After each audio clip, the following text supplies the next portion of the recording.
Welcome to the Fire and Earth podcast with your hosts, Jason Mefford and Kathy Groover. Fire and Earth, giving you the keys to unlock your limitless potential. Welcome to another episode of the Fire and Earth podcast. I am your co-host, Kathy Groover. And I'm Jason Mefford.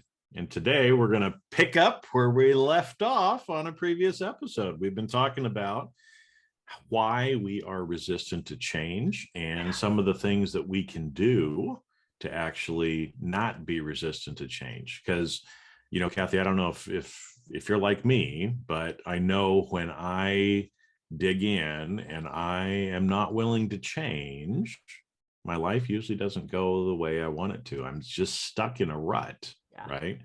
And so that's one of the reasons why we're talking about that. Because again, you might be feeling that way too.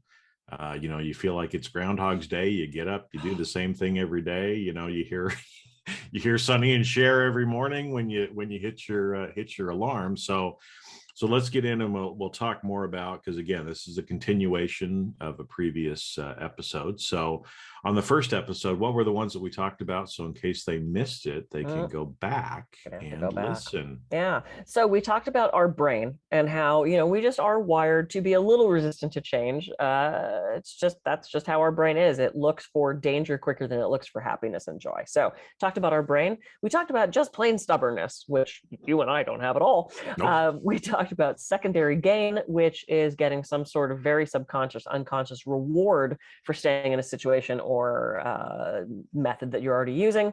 We talked about habit with me and that silly iced tea jug. And today we're going to talk about just a couple more of those. So all right, excited to dive in. So let's jump in, because I know one of them that we had mentioned before is fear. Yeah. Right. That people are afraid of change. So what does that mean? How do we kind of overcome that? Yeah, I mean, it could be fear of anything: fear of failure, fear of success, fear of the unknown, fear of judgment. What are other people going to think? And I think so much of that goes back to that sort of tribalism that we had before of, we wanted to fit into our little village. We wanted to fit into that pack of people that we formed. And so if we start to do something in a different way, what if they judge us? What if they don't like us? It's all those what ifs. I love using the acronym of fear of false evidence appearing real. Unless you're in a serious physical threat situation, just like in the last episode about this, we talked about the story of me getting the IRS thing that said delayed, and I went into this whole panic. Oh my God, what is it? It just meant delayed. Like, we could create these tales about all this fear. And what's so fascinating as we go through these is they're so interconnected. The influence of other people, and sometimes we're stuck because of fear and their secondary gain, and there's no real just one thing that causes us to not change. But those fears of, if you don't try that new thing, well, you can't fail. If you don't try that new thing, well, then you can't succeed, and then you don't have the pressure of that. It's just so much easier and so much less threatening to sit exactly where you are and not step out of that comfort zone and try something new. So I think that's where fear and the resistance to change comes in. Well, and I want to pick that up a little bit, because, most of the time when we think about fear, we think about the negative side of it, right? Like, well, if I do this and I fail, right, then we attach some sort of meaning to that. Yeah. But the fear of success is one that a lot of times people don't really think about, is that, if I do something new, I might succeed. And if I succeed, what is that going to mean? Well, maybe I become a different person. If I become a different person, I might outgrow some of the relationships that I currently have. I might have to show up as a different person, right, than what I was doing before. And so the fear of success, and I've seen this from so many people, right, like trying to grow their business or move forward in their career, is they say they want to do it, but they're afraid of the changes and of having the success. Yeah. Well, and to that point even further, if you succeed, if you say, okay, I'm going to write that book. I'm going to write that. I got to do it. And then you write the book. Then everybody goes, oh, what's your next book going to be about? And you suddenly go, oh, shit. And there's suddenly all this pressure to keep performing, to outdo yourself. That's a lot of pressure. I know I've done that. I have 8 books now. And after every book, The question that everybody asks is, what's your next book? It's like, good Lord, I just finished this one. There's this constant, luckily my Capricorn appreciates that, but there's this constant pressure. Like once you succeed, what if you then fail after succeeding? That's even worse than just failing in the first place. So I think there's just so much pressure that we build up. And again, from outside people, and we'll talk about outside forces in a second. But I think there is that success, that fear of success. And we don't often think about that. Or it's well, I don't really deserve that. And oh, I don't deserve to have that. I don't deserve to succeed. I don't deserve to make that kind of money. I'm embarrassed to have that kind of wealth, whatever it is, and again, so much of that is programming. And, that comes from our parents, from our teachers, from how we were raised, this idea of deserving something. And, we set people up for that failure. And it's so hardwired into our brain. I remember I had friends visiting and their mom was with them. And I said, hey, why don't we all go kayaking? That would be so much fun. Just in the harbor, it'd be so much fun. And the mom goes, oh, I'd probably fallen and drowned. Wow. From kayaking? Wearing a life jacket? Okay. But it wasn't, oh, that would be fun. Or, it wasn't, oh, that's too physically hard for me. Or, oh, it's too hot. It was, I'll probably fall in and drown. That's immediately where her brain went. She was just hardwired to be more negative than the average person. And she never stepped out of her comfort zone and tried anything because of that kind of fear. It was a really limited life. And it was really unfortunate to watch because there were so many things she said she wanted to do, but never did because this fear was holding her back. Yeah, so fear definitely does hold most of us back. Again, fear of failure or even the fear of success. Yeah. Because like you said, it's just another one of those things for you to start walking through the loop, right? On, well, what does that mean? And again, does it really matter at the end of the day? Right. Because most of the time it doesn't. Again, we're not going to, the choices that we make, if we try and we don't succeed, we're not going to die. Right. Right. And so again, just like the lady with the kayak, I mean, she was going to the far extreme. She's thinking she is going to die. It's like, no, you're going to get a little wet and you might be a little cold, but you're wearing a life We might jacket. laugh at you. Yeah. But you're not going to die from it. Right. And, but the other side is, it might be something that is just amazing. Yeah. Amazing that you just find that you love. And you're missing out on that if you don't at least even try. Absolutely. Well, and here's my advice on that. So let's say you have to do this really big, scary thing, and you do have that fear of change, whether it's fear of failure, simply fear of the unknown.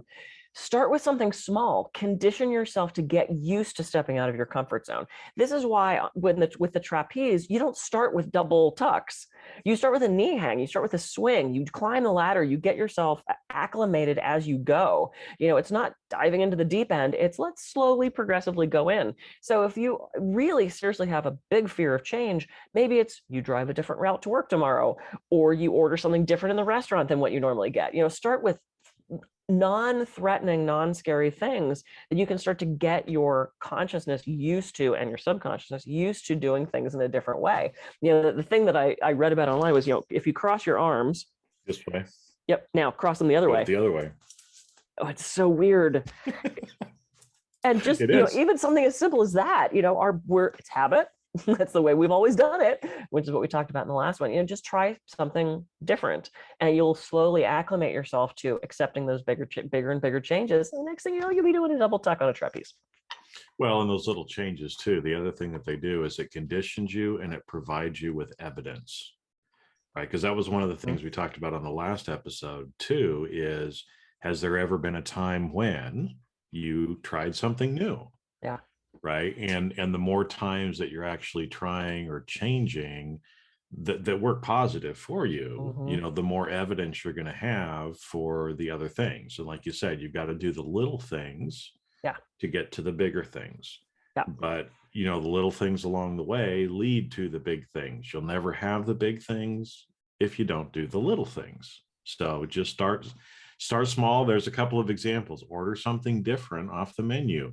Go to a different restaurant, order a different wine for dinner, right? I mean, some of these things like that the worst thing that's going to happen is you say, I don't really like that one. Okay, well then next time don't order it.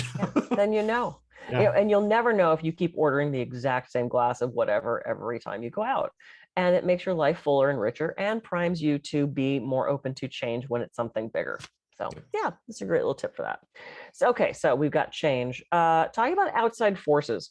This is a really interesting one, and this can be very insidious. And so what I meant when I was talking about outside forces is I've seen so many people in relationships where their partner's keeping them stuck, where their partner isn't encouraging them to lose the weight or to stop drinking or to be the best they can be because of their fear that, well, boy, if they're thin and happy now, they're going to leave. Or if they're, beautiful and independent, then someone else is going to take them away from me, kind of thing. So it's very kind of, I see this mixed in very a narcissistic relationship, very controlling relationships or abusive relationships, where one partner keeps the other one stuck on purpose out of their fear of losing that control, that relationship, that whatever it is. So that can be a very kind of scary and insidious one. And if you're stuck in that kind of situation, you got to find a way to go. Yeah. Well, and outside forces too can also be, to where, you get to choose what you want to do, right? We all have free will, but a lot of times what we'll do too is, especially if you're very externally or extrinsically motivated, you will look to others, right, to confirm or help you make your decision. And so what ends up happening sometimes is, like that, we'll just take the ordering wine, right, is you might say, I think I'd like to try, I've never tried Riesling. I don't know, I'm just throwing something out here, right? And so maybe you say, well, I've never tried Riesling. I'd kind of like to do that. And maybe you go to some friend or a partner and say, hey, you know what? I've never tried Riesling. I think I'm going to try it. And again, depending on the people around you, some people would say, why would you want to do that? That's the stupidest thing I ever heard of. Riesling sucks. It doesn't match that meal. It's too sweet. It's stupid Germans. I don't like Riesling. Well, you wouldn't like Riesling, right? And so, a lot of times when we're around people like that, then we end up taking their opinion. And so it pulls us back because we start questioning ourselves like, well, yeah, I guess why would I want to do Riesling then, right? I mean, if it's a white, doesn't everybody drink Chardonnay? And that's really the only way. Yeah, okay. Oh, yuck. Please no. I'm going to rebel against that immediately. But you look at that, and so like you said, sometimes you start having the courage to want to change or decide that you want to change, but then you get somebody else's opinion and they shoot you down. And so that's why sometimes people say, look, it's better not to necessarily, unless you have people in your life that are really supportive of whatever you want to do. Sometimes it's better to just go do it and not get somebody else's opinion. Yeah. And there's a huge fear of loss when you start to change. I mean, if you spend every weekend with the guys getting shit-faced in the bar and you decide one day that you want to stop drinking, the friends aren't necessarily going to be supportive of that because you're breaking up the group and you're changing and you might have to get new friends. You might have to find new people that are a different sort of influence on you. Let's flip this. I'll tell you a time we'll talk about a good outside influence and change. So, we talk about all the time how I do trapeze. I've been doing trapeze for like 9 years. And I was at the trapeze rig in Las Vegas, which is not my home rig. I was visiting, but I know the owner. And he watched me do one of my tricks. And he said, wow, Kathy, that was really good. Your swing is really strong. Why don't you try a double? And I went, oh, no.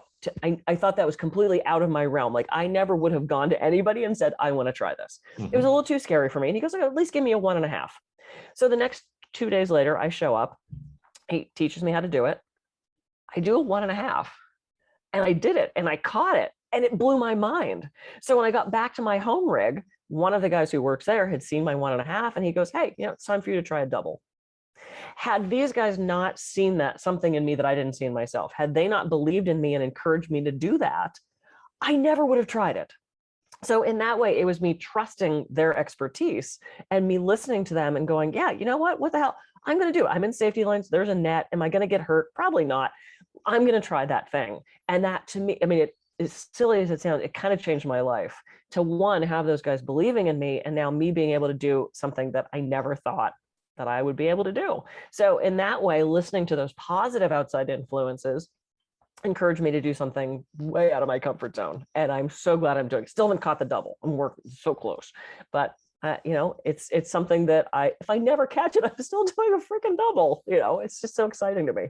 Well, this is one of those things too, for everybody that's listening, probably a good thing for you to do this week would be to kind of assess some of the people that are around you.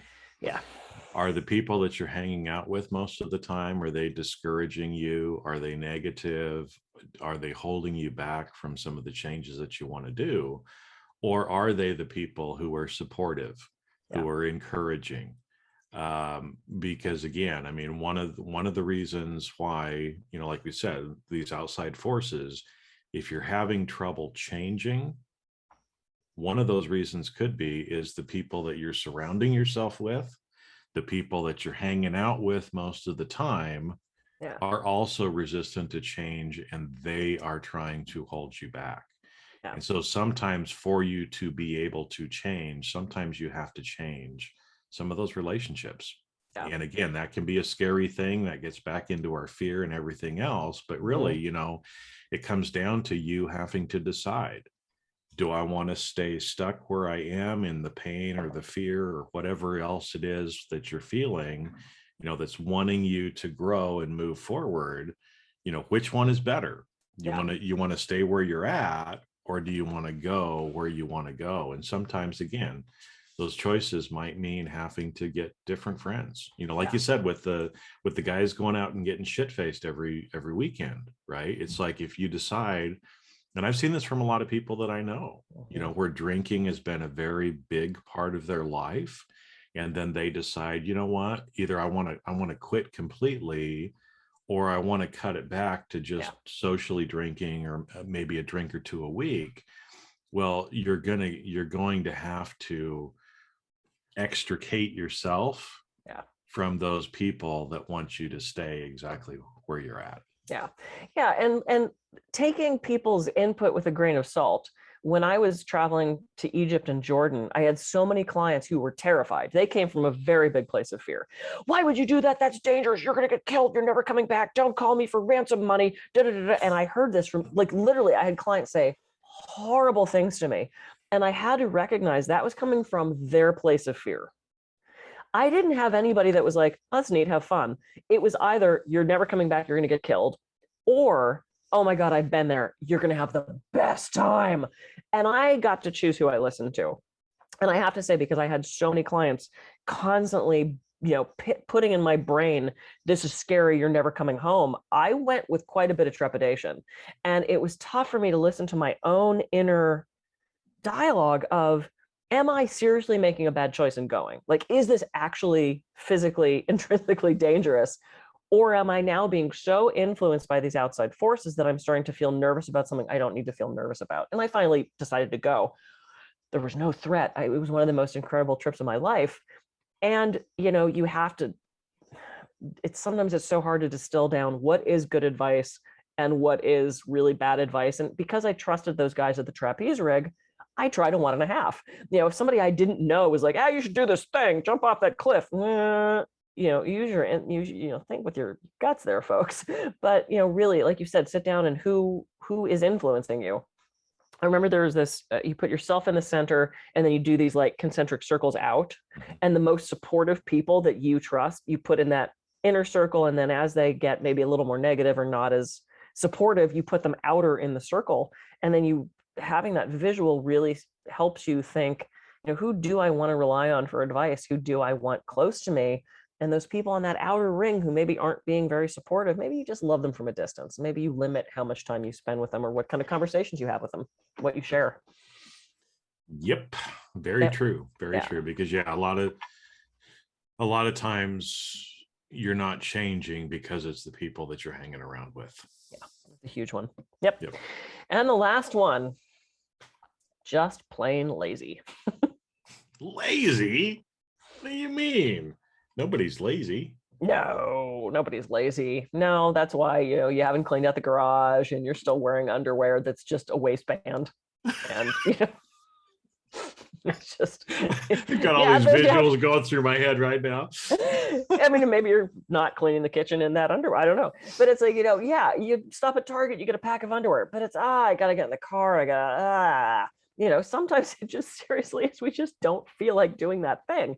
Change is hard, even little changes like going to CVS and buying a freaking pitcher. So sometimes it's just, we just kind of get in this cycle of, I don't want to do that thing just because it seems like it might be a little bit hard.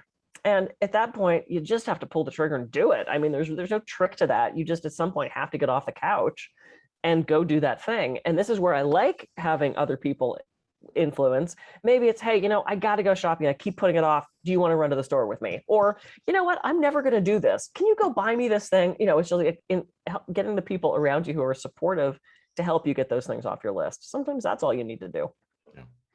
Well, and if you feel like, again, that maybe you're, this is something that you're just kind of lazy about it. This is another opportunity because it ties in a lot to that secondary gain that we talked about before.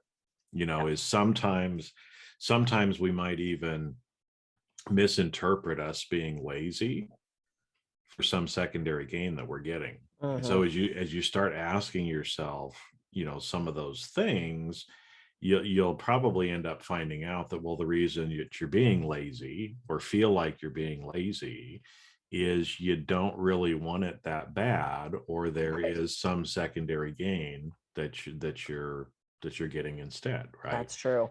And so it's just going through and talking about, because it's not really that hard. I mean, there are some people that are just naturally lazy, if you will.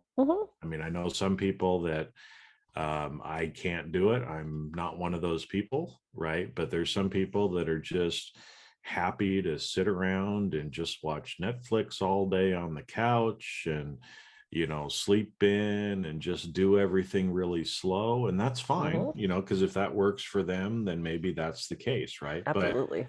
But again, people that are like that usually kind of stay where they're at, right? Things don't normally change for them. And again, because change is hard, it takes work, it takes commitment. Because a lot of these things that we talked about, like these habits, how many years were you doing the iced tea in the gallon jugs? Years. It was years, right? Yeah, because it worked at the old house. Didn't work at the new house, and I kept doing it. Yeah. So when you look at that, well, if you've had a habit for years, you're not going to break that habit in a couple of days. Yeah, that's true. It's going to take you a month, 3 months, to do it. So you have to stay consistent. It was longer than that for you. Stupid. But you have to stay consistent with it. On if you really want to do it. And again, so if you're feeling a little bit lazy, again, start asking yourself, well, it is going to take some work. It is going to take some effort. Is it worth the effort? Because, and again, if the pain or whatever is not bad enough for you, then you're going to stay where you're at. Absolutely. I mean, okay.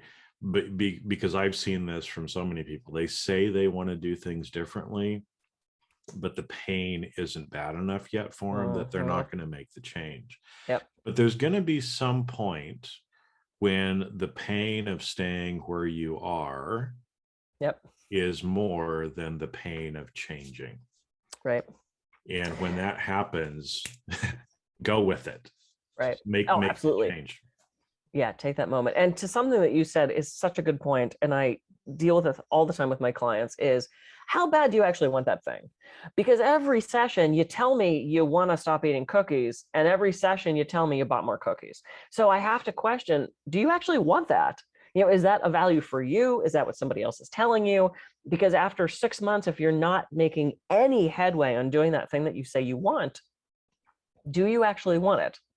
And I think so often we say we want to do something and then we're not taking action on it. And maybe we actually don't want to do it. Maybe we did change our mind and we just don't want to admit that. Maybe we're embarrassed to say that we don't want to do that thing anymore. So I think if you find yourself, that same thing every day gets moved to the next day's to-do list, maybe you don't actually want to do it. You have to question yourself on that. Well, and I'm sure you see this, in your hypnotherapy work that you do as well, right? There's people that come in. I mean, the commitment is there. If you want the change, hypnotherapy will give you the change. But if you come in and you say that you want the change, but you really don't want the change, then it's not going to work for you, right? And so, as an example, somebody that I know, went in for two things, right? I want to quit smoking and I want to lose weight. Okay. Totally understand that, right? I mean, those are two of the biggest things that people use hypnotherapy for, right? As well. Okay. So went in, did 2 sessions, 1 session on quit smoking, 1 session on losing weight. Quit smoking, boom, done, no problem. Yep. Losing weight, not working. So, because the reason is, right, is this person had already decided that they're no longer a smoker, and they're just using hypnosis to confirm and program what they already know they want. Right. Now, for some reason, the weight, there's some deeper identity issue that they have not let go of, that they continue to, and they have not made the decision to be someone, healthy and fit. Yep. There's some identity still attached to being overweight. There's a secondary gain to it. There's an identity related thing. So no matter how many, hypnosis sessions this person would go to, no matter how much they try to do something, the weight is not going to come off until they really want the weight to come off. Yep. And I'm sure you've seen that over and over again. Yep. And quite honestly, this is one of the reasons why I will not do weight loss hypnosis. It is way too hard. It's years. This is not it is a tough one. It's also so hard to see the progress on that. Yeah. And most people don't, there's some secondary gain for being overweight. Yep. Or it has nothing to do with the weight. It has to do with the comfort, or I'm, protecting myself, or it's not a sugar addiction. It's a comfort thing, or it's when my dad had enough money, he'd bring home cake. And now I look at sweets as a way to reassure me that everything's okay. I mean, it's such an issue. I've had a couple clients come for sugar addiction only to discover after about 15 minutes, it has nothing to do with sugar. It has to do with all this other stuff. It is so hard to unpack all that. And you're right. You have to be ready to do it. Because hypnosis is not magic. You still have to take the steps. I'm going to program you to not smoke, but if then you go to a party and go, I'm sure I can just have one, and you reach for the cigarette, it just doesn't work. So yeah, cool. We covered a lot of great stuff. So we talked about it just being our brain, all those different fears, being just plain stubborn, having that secondary gain, meaning you're somehow getting a benefit from staying stuck, those outside forces, which could be good or bad influences, that just being a habit, pouring iced tea into a pitcher versus so stupid, and just being just plain lazy. And we give you some good usable tips. Those are the big reasons why we tend to stay stuck and resistant to change. And this was great. I love these 2 episodes. It's great. Well, yeah. And so, take away for you again, we gave you a lot of different tips and ways to get through it. Probably one of the first things is to have an honest conversation with yourself. Yep. Do you really want to change? And if you do, we've given you some tips for exactly how you can do that. If you don't really want to change, then don't. Which is fine. Just keep going, keep doing what you're doing. At some point in the future, when you decide that you want to change, then start implementing some of these things. Yeah, absolutely. Right? Because again, unless you want the change, you're not going to have the change. Yeah. And so there's going to be all these different things that we keep, that we've been talking about. You will find an excuse until you really want the change. Absolutely. Yep. I love it. All right, everybody go out, try something just a little bit different this week. Doesn't have to be a huge thing. Just a little bit of change will help get you on the path to bigger changes. So I am Kathy Groover. I can be reached at kathygroover.com. And I'm Jason Mefford. I can be reached at jasonmefford.com. So go out, have a great rest of your week, and we'll catch you on the next episode of the Fire and Earth podcast. See ya.